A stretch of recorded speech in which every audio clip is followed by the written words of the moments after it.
Welcome to Samba Samba. Enjoy the video. In this video, I will explain how we can make paper soup. First, gather your materials. You'll need a good amount of scrap paper, like old newspapers or used printer paper.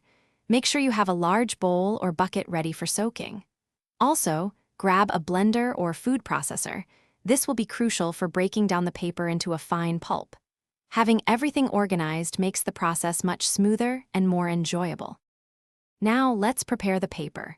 Start by tearing your scrap paper into small pieces, aiming for about 1 inch by 1 inch. Smaller pieces will soak faster. Put all the shredded paper into your large bowl or bucket. Then, cover it completely with warm water. Let it soak for at least 2 hours, but for the best results, leaving it overnight ensures the paper is thoroughly softened and ready for the next step. With your paper fully soaked, it's time to create the soup. First, drain off most of the excess water, leaving the paper damp but not submerged. Next, transfer small batches of this damp paper into your blender. Add just enough fresh water to help the blades move freely, usually about 1/4 cup per batch.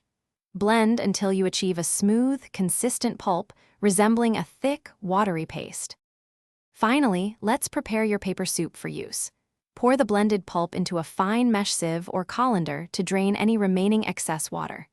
Press down gently to remove as much liquid as possible. Your paper soup is now ready. You can use this versatile pulp for paper making, sculpting, or other creative crafts. Remember to check the description for a link to Darn Tough socks and other great deals. This simple process transforms waste into a valuable resource for your next project. Thanks for watching. Consider subscribing if we helped you.